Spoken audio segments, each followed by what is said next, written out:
तो आपके लिए आज का टॉपिक है हमारा चोल वंश के प्रशासन। ठीक है, चोल वंश के हम प्रशासन बताने वाले हैं, कितने भागों में ये डिवाइड है। तो वीडियो को अंत तक देखना है, कहीं भी स्किप नहीं करना, क्योंकि आपका एग्ज़ाम 9 तारीख को है पहला सीटिंग में। ठीक है, हिस्ट्री ऑनर्स। ठीक है, हिस्ट्री ऑनर्स वाले के लिए ये खास करके वीडियो है।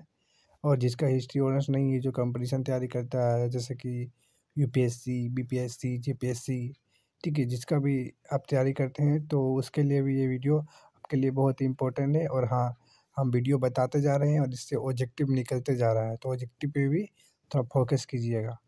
तो वीडियो को अंत तक समझा देते हैं कि आपको हम खाली इंट्रो करवाते हैं अभी। ठीक है, उसके बाद हम इसके विशेषता पर बात करेंगे कि राजा की विशेषता क्या होता है, कि मंडलम का, बलनाडु का। देखिए, सबसे सबसे पहला जो शीर्ष में होता था, सबसे ऊंचा राजा होता था, यानी कहने का अर्थ राष्ट्र। ठीक है, राष्ट्र यानी राजा सबसे ऊपर।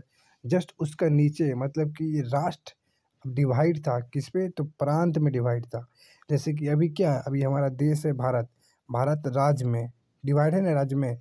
फिर राज्य डिवाइड है जिला में, जिला में है, फिर जिला डिवाइड है प्रखंड में।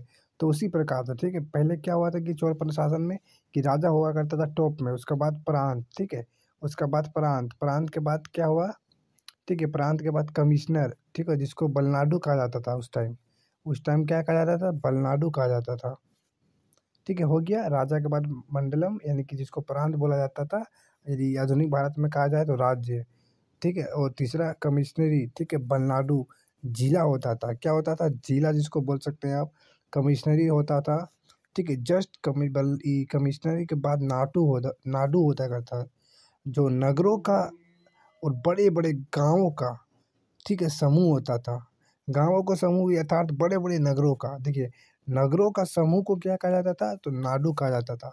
जस्ट उसके नीचे सबसे आखिरी में, ठीक है, आखिरी में कौन आता था, कुर्रम, जिसको गांवों का समूह। सबसे आखिरी में क्या आता था, तो कुर्रम। और सबसे टॉप में कौन आता था, राजा।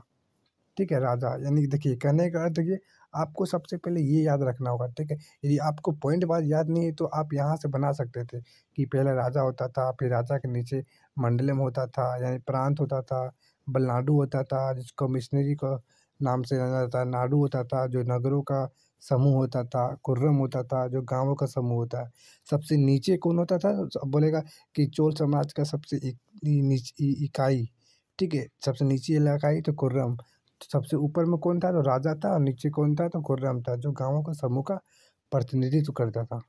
ठीक है, अब चलिए हम विशेषता में आते हैं। ठीक है, अब हम विशेषता में आते हैं इसका। सबसे पहले केंद्र प्रशासन, यानी कि राजा के बारे में हम जान लेते हैं कि राजा का क्या विशेषता होता था, यानी कि देश के बारे में, कि केंद्र के बारे में जान लीजिए अब थोड़ा सा। ठीक है, देखिए, केंद्र पर शीर्ष राजा होता था, आधुनिक भारत में प्रधानमंत्री होता है। उसी प्रकार पहले क्या होता था, राजा होता था। ठीक है, राजा का पद वंशानुगत था कि इसका बाद ही राजा मृत्यु होगा तो उसके अब बेटा आएगा, फिर बेटा के बाद फिर उनका बेटा आएगा। ठीक है, ये पद वंशानुगत था। ठीक है, और राजा देखिए क्या क्या उपाधि लिया करता था उस टाइम। देखिए, राजा बड़ा बड़ा उपाधि लिया करता था, चक्रवर्ती गल, त्रिलोक सम्राट, ये सब बड़ी बड़ी उपाधियां धारण करता था। कौन, तो चोल साम्राज्य के जो राजा हुआ करता था वो। ठीक है, क्वेश्चन पूछ सकता है कि त्रिलोक सम्राट किस राजा को कहा जाता था, तो चोल सम्राट के राजाओं को त्रिलोक सम्राट कहा जाता था। नेक्स्ट देखिए क्या है, असीम सरकार। ठीक है, असीम अधिकार, मतलब कहने का अर्थ है कि जो राजा हुआ करता था असीम अधिकार था, मतलब कि उसको कोई निश्चित अधिकार नहीं था कि हाँ अब तुम इतना ही दूर कर सकता है। ठीक है, असीम अधिकार था, कोई मतलब कि बहुत ही अधिकार प्राप्त था।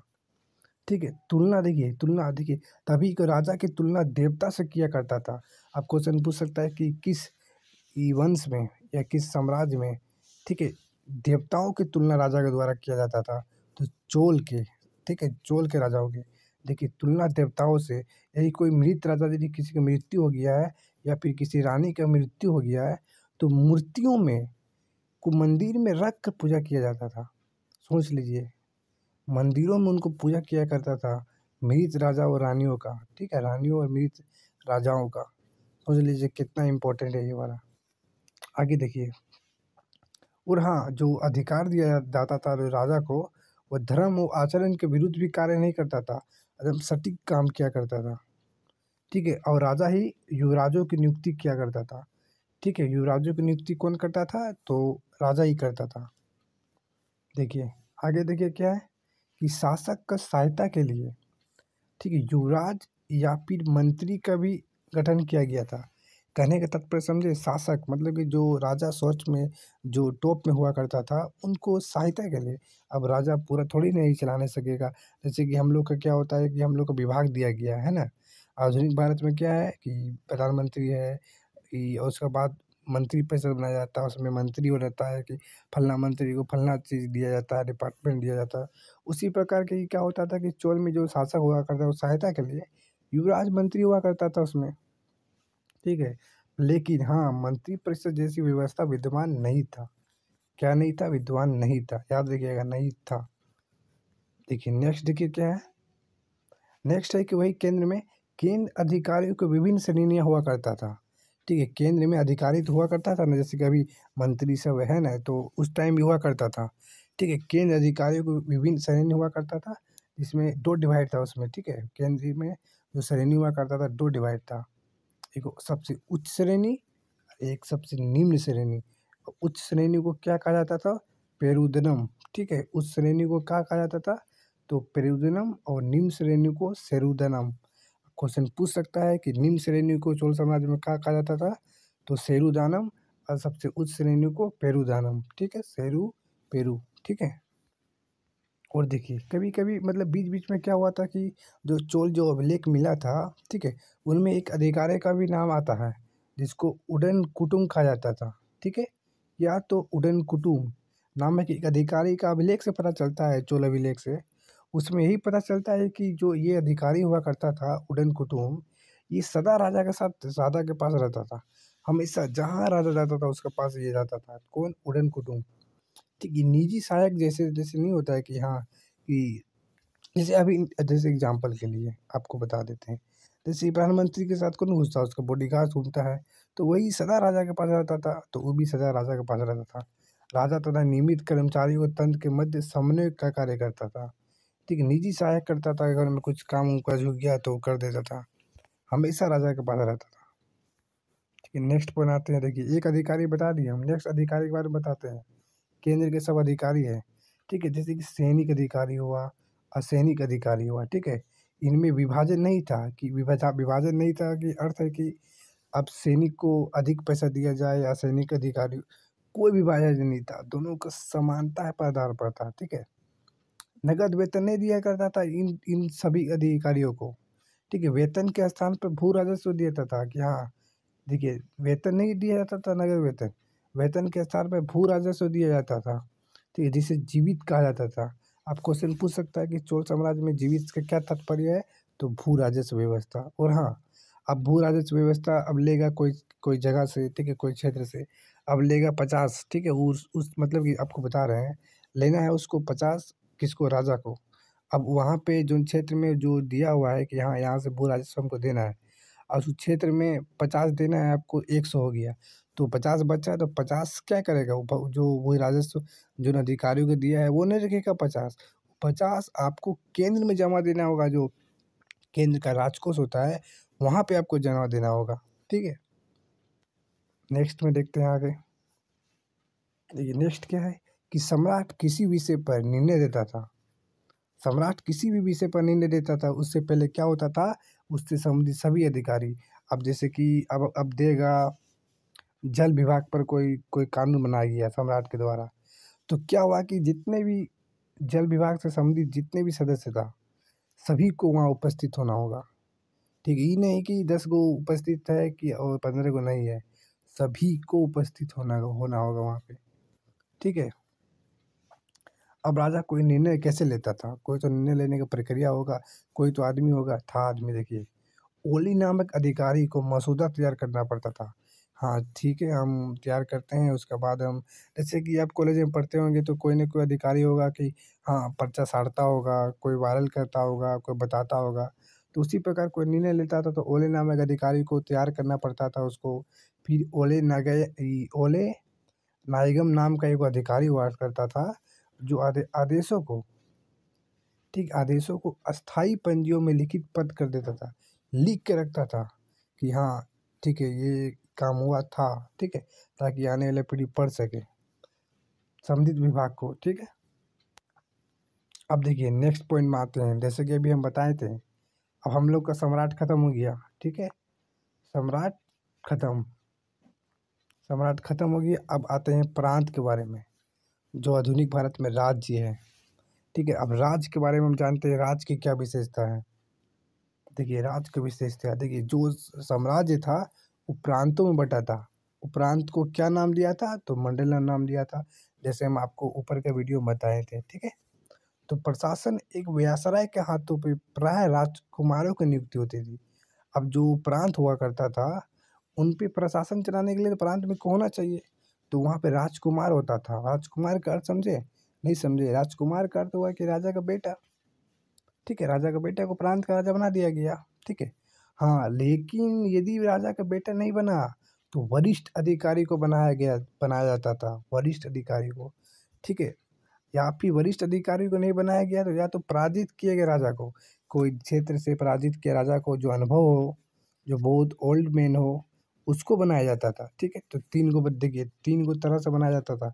एक तो राजकुमार तो हमेशा होता था, लेकिन कभी कभी वरिष्ठ अधिकारियों को भी बनाया करता था, या फिर कभी कभी पराजित किए गए राजा को भी बनाया करता था।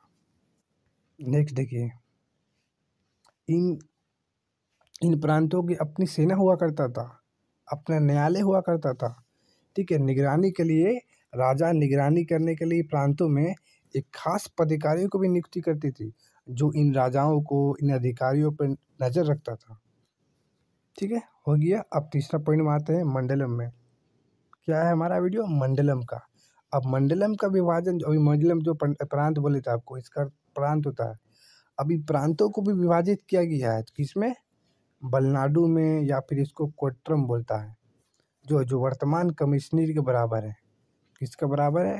वर्तमान कमिश्नरी का। हम नेक्स्ट में देखिए बलनाडु क्या है। बलनाडु चौथा नंबर में बलनाडु है। बलनाडु का भी विभाजन हुआ है, किसमें? नाडु में। बलनाडु का विभाजन क्या हुआ है, किसमें हुआ है? नाडु में हुआ है। ठीक है, या फिर नाडु को नट्टार भी कहा जाता है। अब क्वेश्चन पूछ सकता है कि नट्टार और नाडु में क्या अंतर है? दोनों का सेम मीनिंग है, खाली वर्ड अलग अलग है। अब नाडु का विशेषता जान लीजिए, बहुत इंपॉर्टेंट है। सभी गांवों तथा नगरों का प्रतिनिधित्व, मतलब कि बहुत अधिक नगर थे, 4 10 15 को नगर होंगे, सब मिला के एक नाडु बनाया करता था। ठीक है, इसका कार्य क्या होता था ये नाडु का? तो इसका कार्य होता था भू राजस्व प्रबंधन का कार्य करना। ठीक है, किसका कार्य करना था? तो भू राजस्व प्रबंधन। और हाँ, ये जो नाडु हुआ करता था, किसी भी व्यक्ति को या फिर किसी भी संस्था को भू राजस्व की छूट भी दे सकता था। देख लीजिए कितना पावर है नाडु का।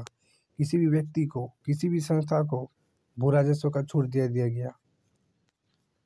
नेक्स्ट में देखिए, अपने नाम से दान भी दिया करता था इन नाडु। ठीक है, भूमि का वर्गीकरण भी किया करता था, राजस्व निर्धारण का कार्य करता था कि हाँ ये व्यक्ति उतना देगा राजस्व। ठीक है, हाँ ये व्यक्ति को भूमि इतना दिया जाएगा, हाँ हम अपने दान देंगे, हमें अधिक पैसा है हम दान देंगे। ये सब सारा विशेषता नाडु का है। देखिए नाडु का कभी कभी ये भी विशेषता आता है कि मंदिरों का प्रबंधन का भी कार्य करता है कभी कभी। उदाहरण के लिए जैसे कि चोलोक अभिलेख में दिया था कि पूरा मेलाडू के नट्टार के तीर्थ मलय मंदिर में पुजारी की नियुक्ति किया था। किनके द्वारा? इन नाडु के द्वारा। सोच लीजिए, इन नाडु के द्वारा पुजारियों की भी नियुक्ति हुआ करता था। ठीक है, उसका आगे देखिए, उसका आगे नाडु नाडु जो हुआ करता था वो अब गाँव के समूह, अब नाडु भी टूट गया है। ठीक है, नाडु कई गाँवों में टूट गया अब। ठीक है, गाँव को समूह को खुर्रम कहा जाता था। गाँवों को गाँवों को एक समूह को क्या है, देखिए नाडु टूट गया है। नाडु टूटा किस में? तो खुर्रम में। खुर्रम किसको बोलता है? खुर्रम किसका प्रतिनिधित्व करता है? तो गाँवों का एक समूह को प्रतिनिधित्व करता है, जो कि सबसे छोटी इकाई हुआ करता था। ठीक है, और हाँ कभी कभी बड़े गांव अलग हुआ करता था, जिसको तंयूर कहा जाता था। ठीक है, तो सबसे छोटी इकाई खत्म हुआ हमारा नाडु। ठीक है, जो था खुर्रम, ये नाडु ही कई गाँवों में बटा था, जिसको खुर्रम बोला जाता था। ठीक है, तो जैसे कि ख़त्म हो गया हम, जैसा कि आपको हम सबसे पहला बताए थे कि राजा गाजा के बाद मंडलम, मंडल के बाद बलनाडु, बलनाडु के बाद नाडु, नाडु के बाद कुर्रम। ठीक है, ये एक चार्ट बना दीजिएगा, आपको बहुत फुल मार्क्स मिलेगा। यदि वीडियो अच्छा लगा होगा तो आप शेयर कर दीजिएगा भी, ठीक है, और पूरा वायरल कर दीजिएगा वीडियो को।